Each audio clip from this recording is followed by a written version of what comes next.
দর্শক স্বাগত জানাই মনোনা টেলিভিশনের রাজনীতি বিষয়ক টক শো ভিন্ন মাত্রায়। হাতের কর গুনে আর মাত্র 4 দিন বাকি ভোটের।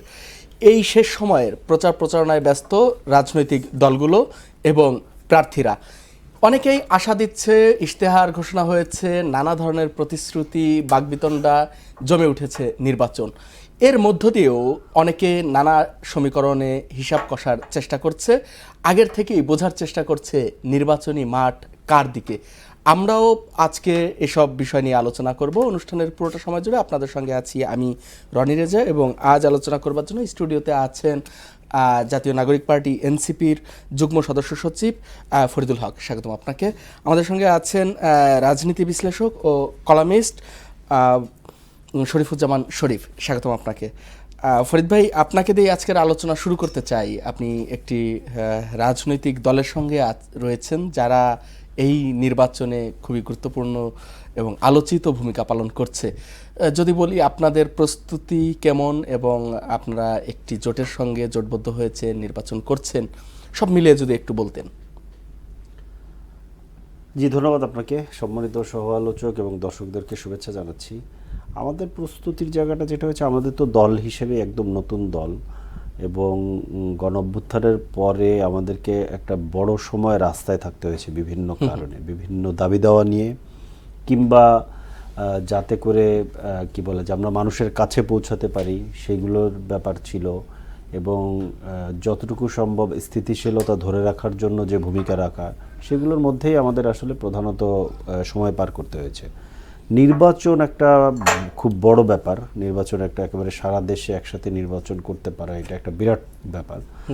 ওই রকম সাংগঠনিক সক্ষমতা গড়ে ওঠার জন্য যে পরিমাণ সময় এবং প্রস্তুতি দরকার, সেটুকু সময় এবং আমরা পাইনি। স্বভাবত ওই প্রস্তুতি নেওয়াটাও কঠিন ছিল।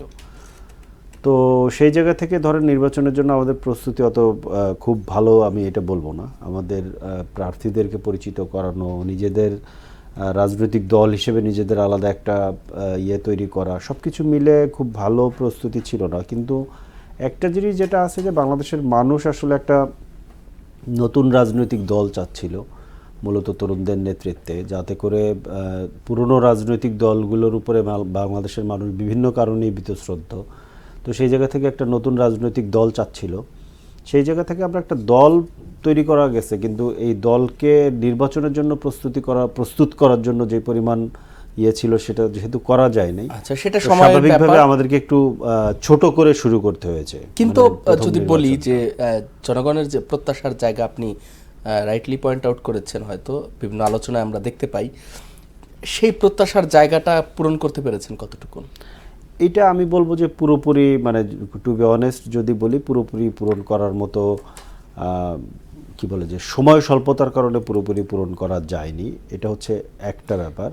দ্বিতীয়ত হচ্ছে যে একটা নতুন রাজনৈতিক দলকে যেইভাবে মানুষের কাছে গ্রহণযোগ্য আকারে তুলে ধরতে যেই জার্নি দরকার, যে যতটুকু বিষয়ে মানুষের সামনে পরিষ্কার করা দরকার, সেগুলো করতেও আমরা অনেকগুলো জায়গাতে আমরা খুব ভালো দক্ষতা দেখাতে পারিনি।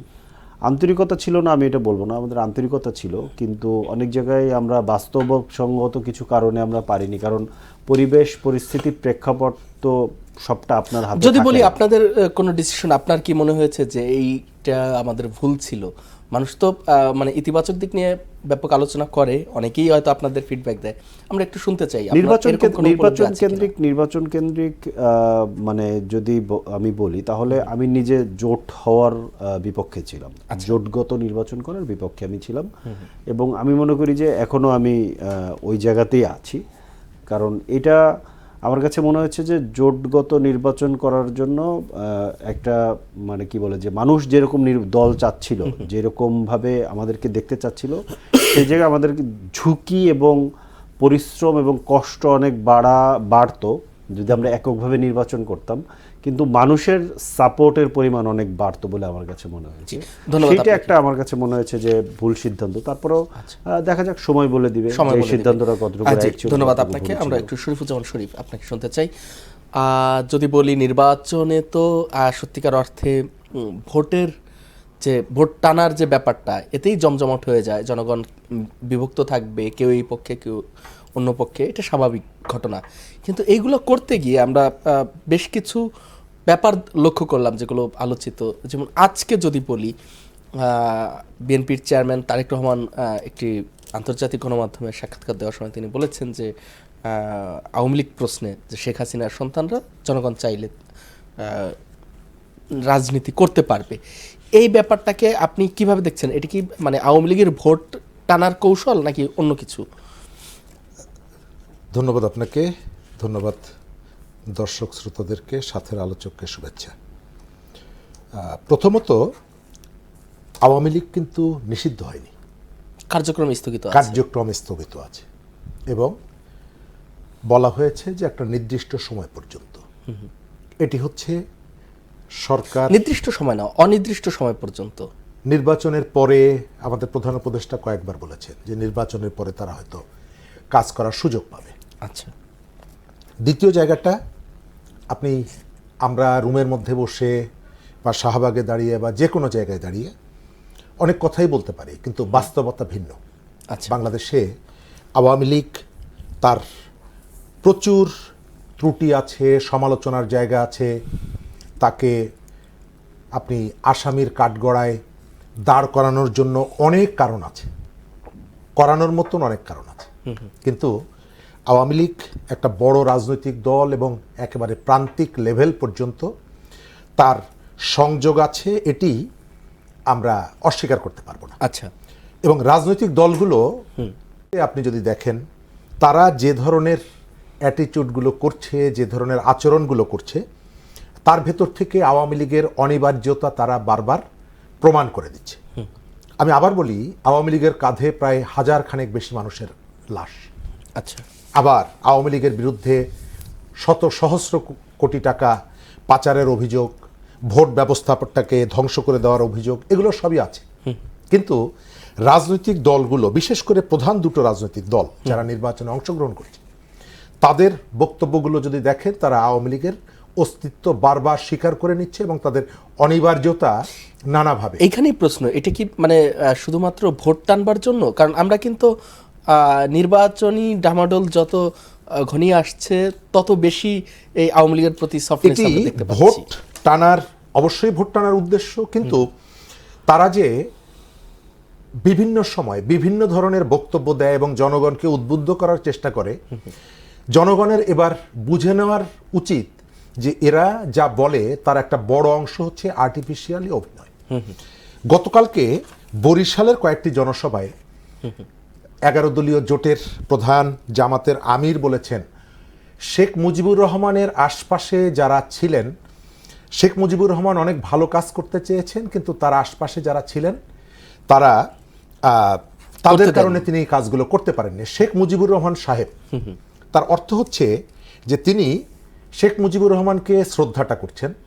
দ্বিতীয়ত, গত 1 বছর বা 1.5 বছর আমাদের এখানে আমরা শুনেছি যে এখানে শেখ মুজিব হচ্ছে ফ্যাসিবাদের আইকন এবং সেই কারণে তাকে বাংলাদেশ থেকে উপড়ে ফেলতে হবে, নিশ্চিহ্ন করে ফেলতে হবে।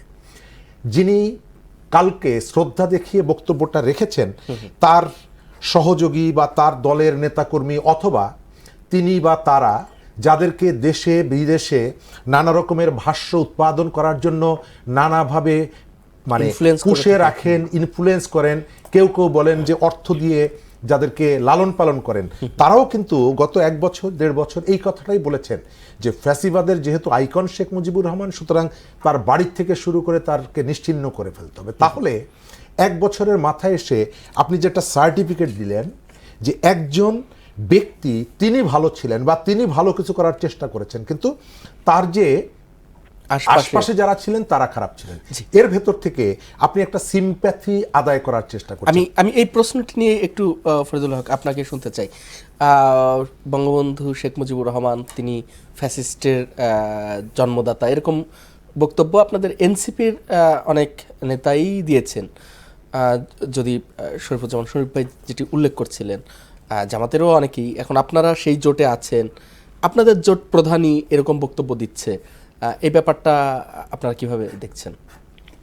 এটা ওনার ব্যক্তিগত বক্তব্য। আর ধরেন জোট প্রধান বক্তব্য দিচ্ছে, উনি কি বক্তব্য দিয়েছে আমি এটা জানি না, এটা ওনার প্রথমত মানে ধরেন না, ওনাকে এখন ধরেন ওনাকে নাম ধরে যদি বলা হয় একটা পাবলিক ইয়েতে, প্রত্যেকটা ইয়েতেই তো তাকে ধরেন এইভাবে বলা যায় না কিংবা এইভাবে বলা হয় না। আমিও তো অনেক সময় বলার সময় ওনাকে শেখ মুজিবুর রহমান বলি, শেখ সাহেব বলি, যেভাবে এখানকার মানুষ বলতো। কিন্তু পক্ষান্তরে এটাও তো সত্য যে বাংলাদেশের যে ফ্যাসিস্ট কাঠামো, রাষ্ট্র কাঠামোর যে ফ্যাসিজম, সেটা ওনার হাত ধরে তৈরি হয়েছে।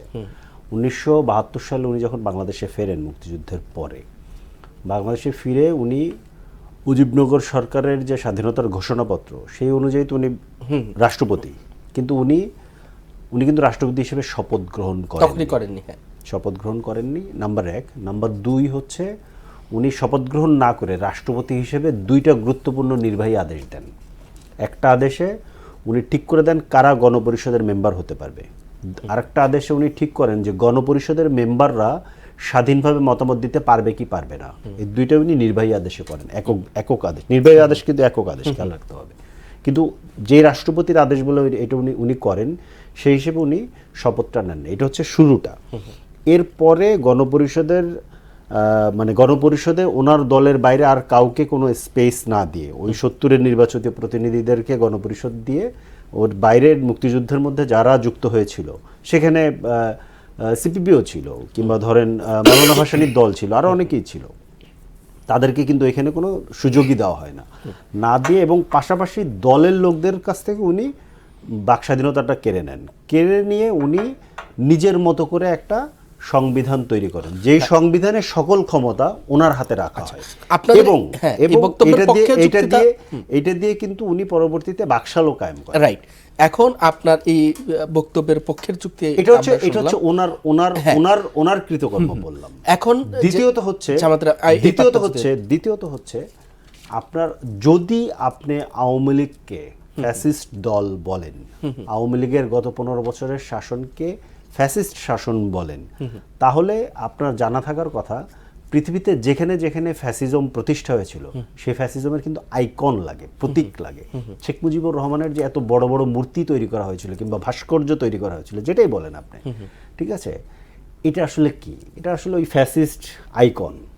আচ্ছা, তো আপনি তো ফ্যাসিস্ট শেখ মুজিবের বিরোধিতা তো করলেন, কিন্তু যখন আপনারা যে জোটে গেলেন, সেই জোট প্রধানই যখন আবার এটা নরমালাইজ করছেন, তখন আপনারা আপনাদের দিক থেকে মানে একটু দ্বিমুখী হয়ে গেল কিনা? না, এটা নরমালাইজ করার ব্যাপারটা তো ধরেন, মানে শেখ মুজিবুর রহমানের তো মাল্টিপল ভূমিকা আছে তো ইতিহাসে। আচ্ছা, মানে উনি তো শুধু ফ্যাসিস্ট না, ওনার তো মাল্টিপলস ভূমিকা আছে। এটা নরমালাইজ করার ব্যাপার না। শেখ মুজিবুর রহমান, আপনি যে প্রক্রিয়া বললেন, বাংলাদেশে তিনি ভালো কাজ করতে চেয়েছিলেন। না, ভালো কাজ করতে চেয়েছিলেন, আমি এটা বল, ওইটা ওনার বক্তব্যের সাথে আমি একমত। ওনার প্রত্যেকটা বক্তব্যকে তো আমি ধরে নিয়ে করব। আচ্ছা, না তাহলে এই প্রসঙ্গ আমরা সুইচ করব। প্রত্যেকটা বক্তব্য করা যায়, ঠিক আছে। আপনি ডিনাই করলে আমরা না ডিনাই না, মানে ডিনাই না, ব্যাপারটা হচ্ছে প্রত্যেকটা বক্তব্যের ব্যাপারে তো ধরেন চাওয়া যায় না। উনি যেটা বলছেন যে ভুল করা হয়েছে, আমি ওনার বক্তব্যের সাথে একমত। আচ্ছা, কারণ আমি মনে করি না শেখ মুজিবুর রহমান সাহেবের, আমি তো যতটুকু তার সম্পর্কে জানি, যতটুকু তার সম্পর্কে আমি জেনেছি বিভিন্ন সোর্সে, যেভাবে আমরা জানতে পারি, কারণ আমরা এখন যেখানে আছে, আমাদের পূর্ণ যৌবনে কেউ আমরা শেখ মুজিবুর রহমানকে দেখিনি,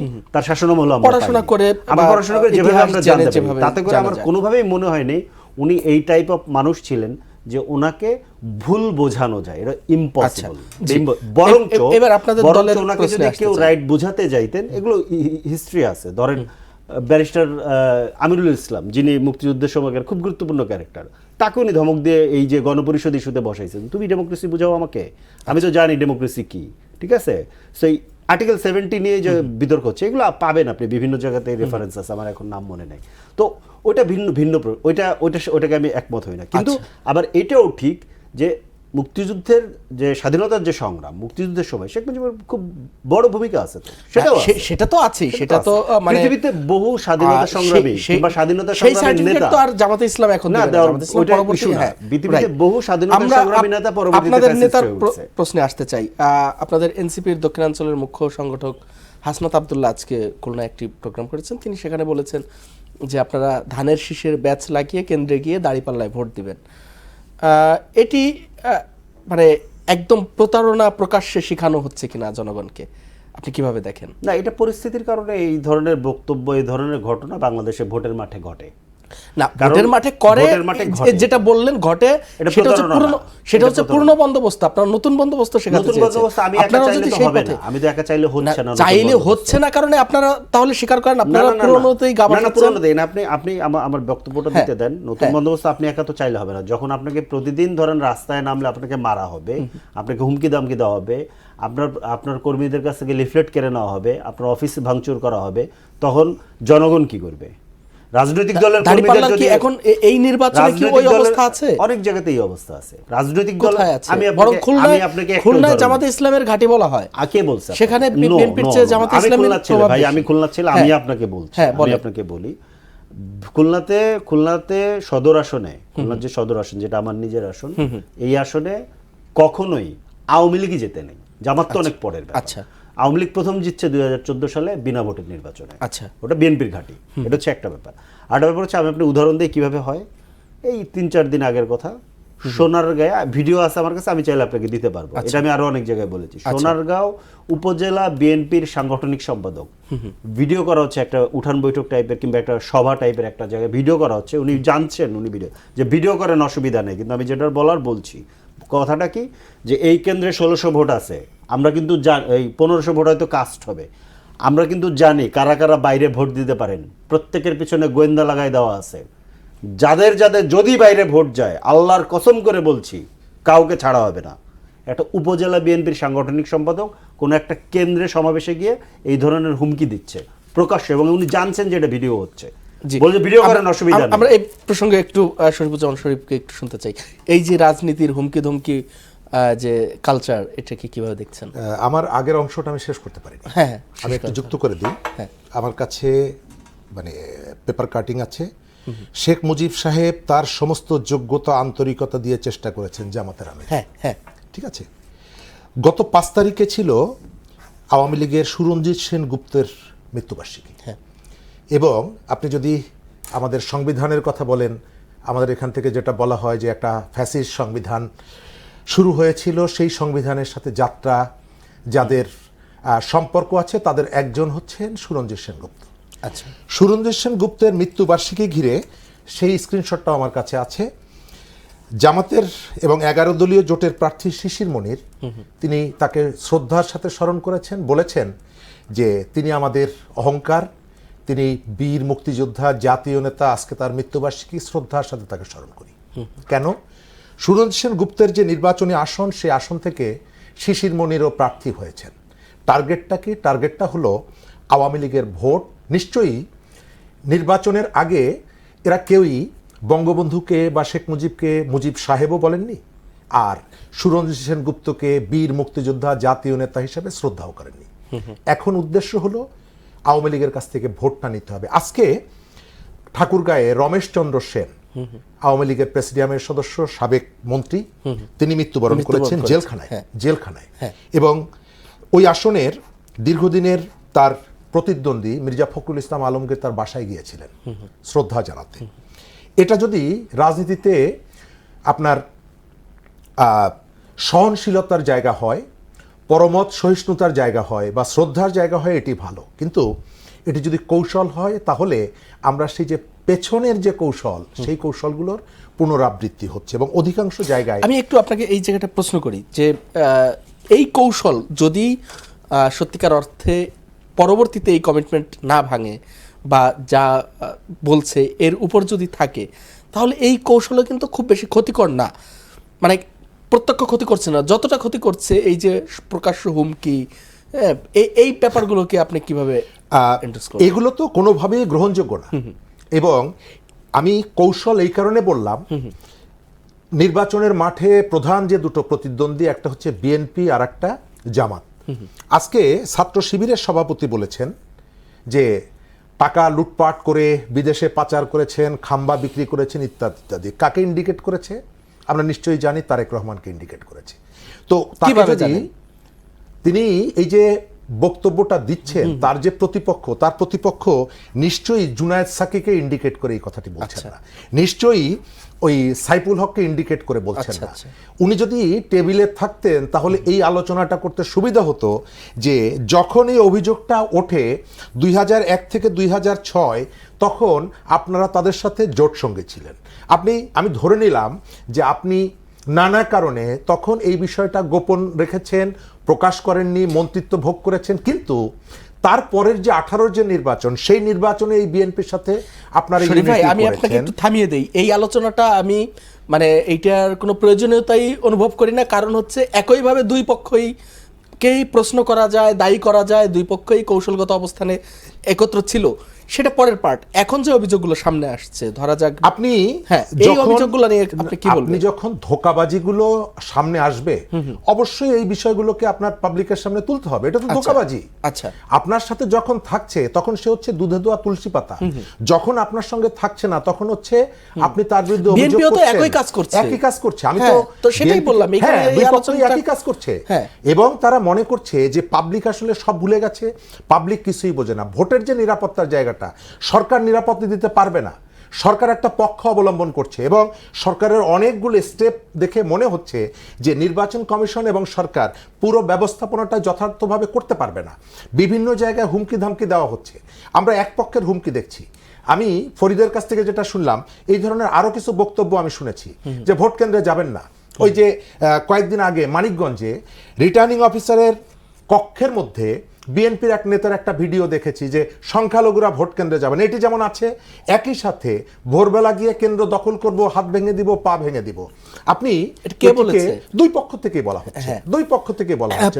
প্রথমে বিএনপির চেয়ারম্যান তারেক রহমান বলেছেন যে সকালে গিয়ে ভোট কেন্দ্রে, মানে তিনি ইতিবাচকভাবে বলেছেন, হয়তো আমরা যেটা বাহ্যিকভাবে দেখি যে ভোট দিয়ে চলে আসলে হবে না, ফজরের নামাজ পড়ে যাবেন, তাহাজ্জুদ পড়ে যাবেন এবং ভোট দিয়ে থাকতে হবে, মানে পাহারা দেওয়ার জন্য যেন না হয়। আপনি যেটা বললেন যে হাত পা ভেঙে দেয়া, এইটা কে বলেছে? এইটা আপনি এখন তো স্পেসিফিক বলা যাবে না, আপনি সোশ্যাল মিডিয়া বলা যাবে না, মানে আপনি বাস্তব কথা তো বলতে। আপনি জামাতের আমির বিভিন্ন সময় যে নির্দেশ দিচ্ছেন তার কর্মীদেরকে, তারপরে অন্যান্য ছাত্র নেতারা নির্দেশ দিচ্ছেন ভোট কেন্দ্রে গেলে ভোট কেন্দ্রে এটা করব, ভোট কেন্দ্র নারীরা দখল করে রাখবে, এবং এই যে ফজরের নামাজ পড়ে এই বক্তব্যটা এসেছিল 2008-এর আগে, যে এবং এটি নিয়ে প্রচুর ঠাট্টা মশকরাও হয়েছে। আন্দালি পার্থ বলেছিলেন যে শেখ হাসিনা, আমরা ফজরের নামাজ পড়ে ভোট কেন্দ্রে যেতে চেয়েছিলাম, আমার ফুফু তাহাজ্জুদ নামাজ পড়ে কাজ শেষ করে ফেলেছেন।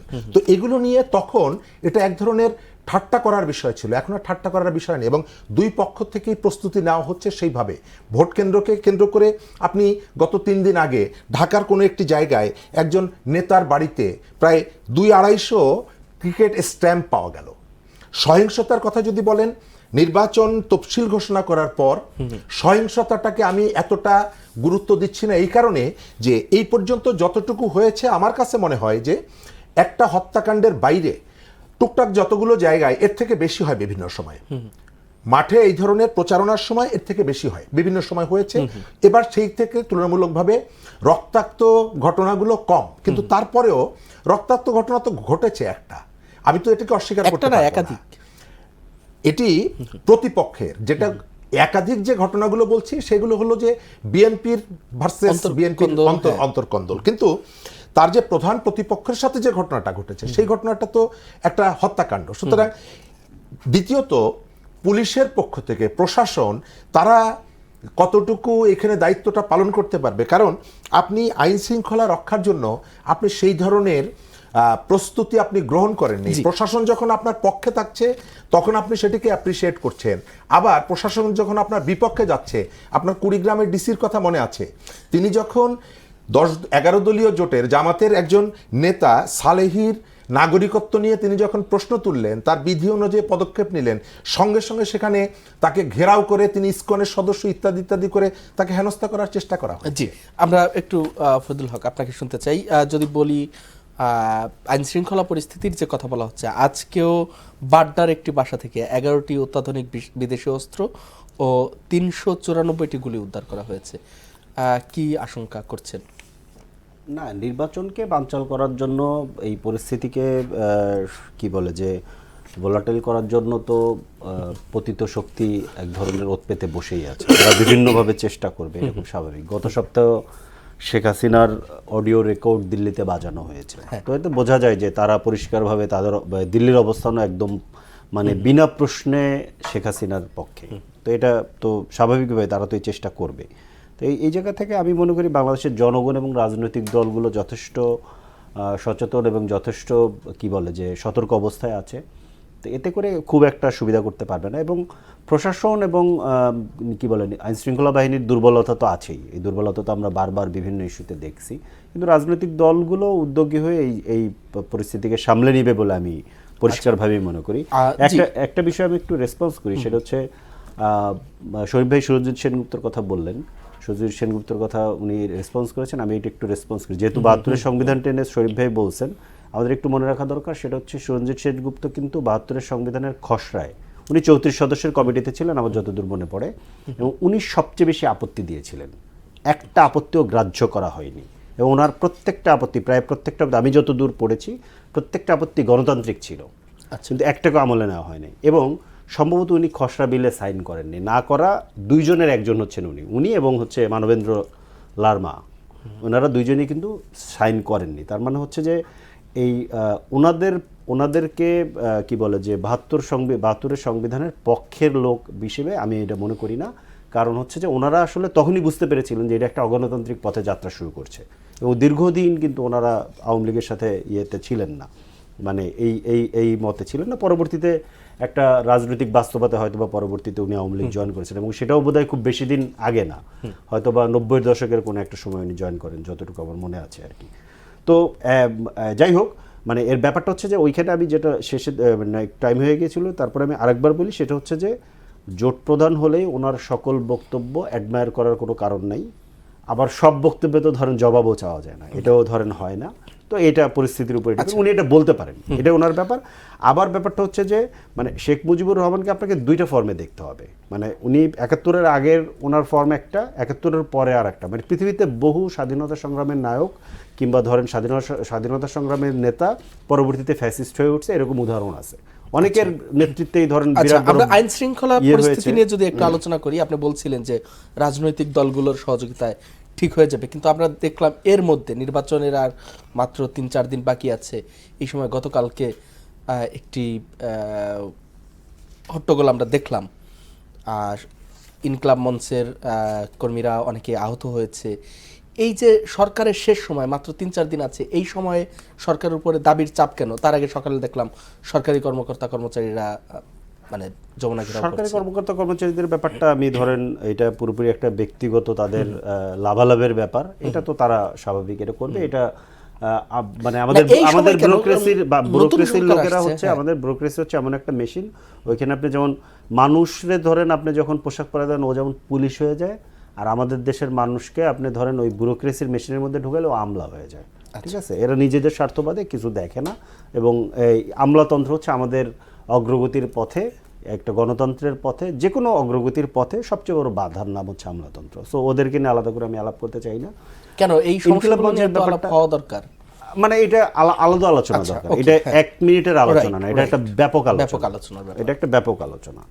তো আর সো ওরা এটাই করার কথা, এই যে ওই জন্য আমি বলছি যে আলাদা, ওরা এটাই করার কথা, ওরা কোনো দায়িত্বশীল ভূমিকা রাখার কথা না, তাদের এটাই করার কথা, তাদের কারণ তাদের কাজই হচ্ছে সুবিধা, যখনই যেখানে সুবিধা পাবে সুবিধা অনুযায়ী সেই রং ধারণ করবে, এবং দুর্বল সময়ে করে সুবিধা আদায় করে নেবে। এটাই তাদের করার কথা, আর কিছু না। মানে রাষ্ট্র কোথায় আছে, জনগণ কোথায় আছে, আদৌ এই ধরনের বিবেচনা বোধ এদের মধ্যে নাই। ঠিক আছে, সো এটা নিয়ে আলাদা করে আলাপ আর করতে চাই না। আর ইনকিলাব মঞ্চের ব্যাপারটা যেটা হয়েছে, সেটা আমি যেটা মনে করি যে এখানে এই বিষয়টা নিয়ে বেশ সেন্সিটিভ। একটা তো হচ্ছে যে যারা একদম সরাসরি ওসমান হাদির সহযোগী, তারা একটা মারাত্মক ট্রমাটিক সিচুয়েশনের মধ্যে আছে, এটা খুব স্বাভাবিক। তো ট্রমাটিক সিচুয়েশনে সবসময় আসলে সঠিক সিদ্ধান্ত মানুষ নিতে পারে এরকম না।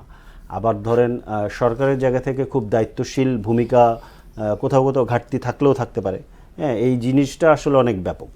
এখন একটা তো ব্যাপার সত্য যে ওসমান হাদির হত্যাকাণ্ড হয়েছে, এইটার বিচার করার দায়িত্ব রাষ্ট্রের। এখন রাষ্ট্রের ইন দ্য মিন টাইম যে উদ্যোগ নিয়েছে, পদক্ষেপ নিয়েছে, সেটা কতটুকু যৌক্তিক কতটুকু অযৌক্তিক সেই বিষয়গুলো নিয়ে অনেক বিবেচনা আছে। কিন্তু তার সহযোগীরা, আমি নিজেও তো, আমরা সবাই তো তার বিচার চাই, হ্যাঁ, এই বিচারটা আমরা চাই। কিন্তু এই মুহূর্তে যেটা হয়েছে যে এইখানে আমার ধারণা তারা একটা শান্তিপূর্ণ ইয়েই করতে চেয়েছিলেন। পুলিশের দিক থেকে কিছুটা বাড়াবাড়ি হওয়ার কারণে গতকালকের পরিস্থিতিটা তৈরি হয়েছে, প্রথমত এইটা।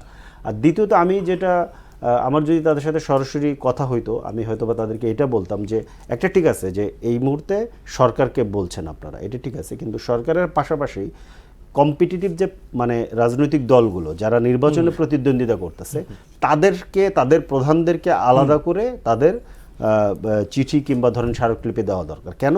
কারণ হচ্ছে এই সরকারের মেয়াদ কিন্তু আর 1 সপ্তাহ, রাইট, 1 সপ্তাহ। তো এই সরকার যদি একটা পদক্ষেপ শুরুও করে, সেটা শেষ করতে হয়তো বা সে পারবে নতুন না। সরকারই চলে আসবে, কিংবা শেষ পদক্ষেপটা যদি নেয় নতুন সরকার এসে যাতে এটা কন্টিনিউ রাখে, সেজন্য আগে থেকেই নতুন সরকারকে এক ধরনের মানে চাপে রাখা। তাহলে কম্পিটিটিভ কারা আসতে পারে আমরা যদি এটা ধারণা করি, কিংবা ধারণা না করলে আমরা ধরেন 8টা-10টা বড় রাজনৈতিক দলের প্রধানদেরকে যে যদি আমরা একটা চিঠি দেই যে নির্বাচনের পরে যারাই সরকারে আসুক, আপনারা সংসদে থাকেন কিংবা সংসদের বাইরে থাকেন, সরকারে থাকেন কিংবা বিরোধী দলে থাকেন, সংসদে তো থাকবেন, আপনারা এটাকে জারি রাখবেন, এই বিচার যাতে সম্পন্ন হয় সেজন্য আপনারা উদ্যোগ নেবেন। তাহলে কিন্তু এক ধরনের চাপ তৈরি করা হয়। মানে এই ধরনের সিচুয়েশনে একদম এরকম মারমার কাটকাট আন্দোলন করে এটাকে আদায় করতে হইতো, এরকম পরিস্থিতি হয়তো ছিল না, কিন্তু ওনারাও হয়তো করতে চান না। কিন্তু যেটা হয়েছে যে পুলিশের দিক থেকে একটা যথেষ্ট রকম বাড়াবাড়ি আমার কাছে মনে হয়েছে।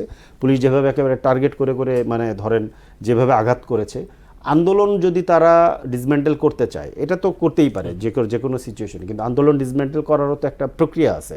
শান্তিপূর্ণ আন্দোলনকে শান্তিপূর্ণ পথেই ডিসমেন্টেল করা যায়।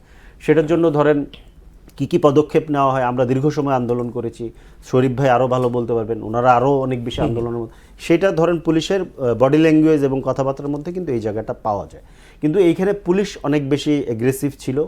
এইটা প্রশাসনের দিক থেকে আমি মনে করি সরকারের দিক থেকে এটা একটা তদন্ত কমিটি করে এটা আসলে দেখা দরকার যে কারা এইটার নির্দেশ দিল, কারা এই পরিস্থিতিকে এরকম হতে মানে এরকম কি বলে যে এইরকম সময়, এরকম একটা সেন্সিটিভ সময়ে কারা এই ধরনের পরিস্থিতিকে উস্কে দিল, এটার ব্যাপারে একটা তদন্ত যদি করে এবং সেটা যদি প্রকাশ করে সেটা আরো ভালো হবে। ধন্যবাদ আপনাকে শরীফুজ্জামান শরীফ। আপনি যদি বলতেন এই পরিস্থিতির উপরে।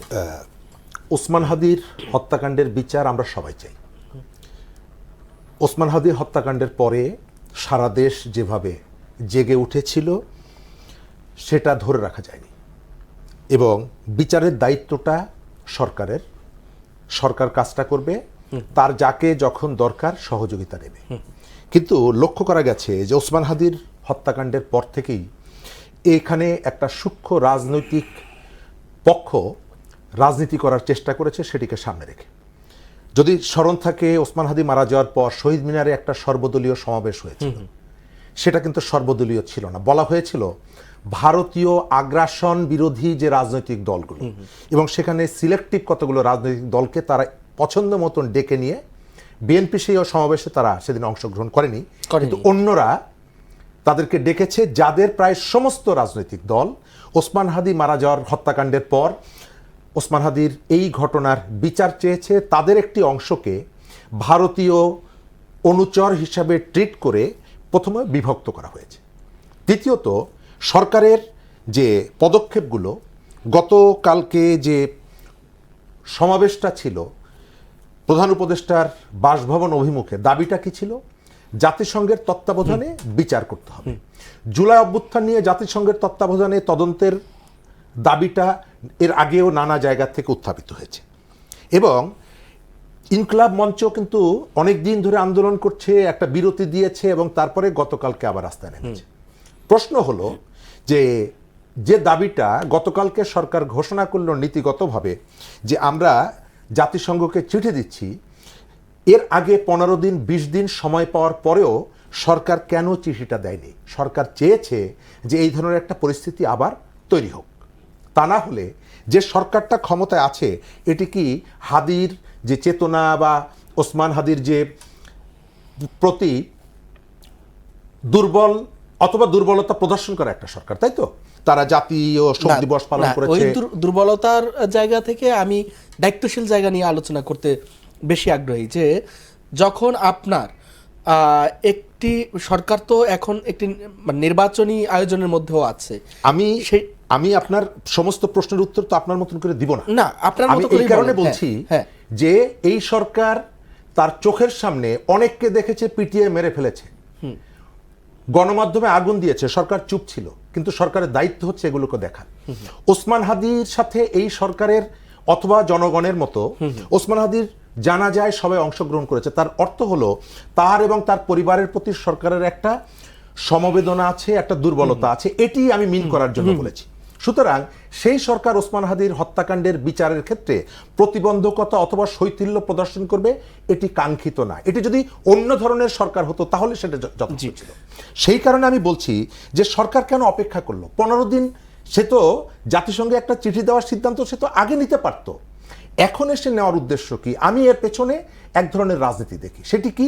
সেটি হলো যে ওসমান হাদির মৃত্যু দেশের মানুষকে যেভাবে নাড়া দিয়েছিল এবং ওসমান হাদির প্রতি যে ধরনের শ্রদ্ধা প্রদর্শন করেছে, সিম্প্যাথি দেখিয়েছে, গত 1-1.5 মাসে সেই জায়গাটায় অনেকটা মানুষ অন্যান্য কাজের মধ্যে যুক্ত হয়ে পড়েছে। ঠিক ভোটের সময় এসে সেই সিম্প্যাথি বা ইমোশনটাকে ব্যবহার করে ভোটের মাঠে একটা প্রভাব সৃষ্টি করার জন্য এটি করা। জি, ধন্যবাদ শরীফুজ্জামান শরীফ, ধন্যবাদ ফরিদ হক। দর্শক স্বাগত, ধন্যবাদ জানাই আপনাদেরও এতক্ষণ সঙ্গে থাকবার জন্য। আজকের মতো বিদায় নিচ্ছি। আগামীকাল দেখা হবে, নতুন কোনো অতিথি নিয়ে আলোচনা হবে, নতুন কোনো বিষয়। সঙ্গে থাকুন।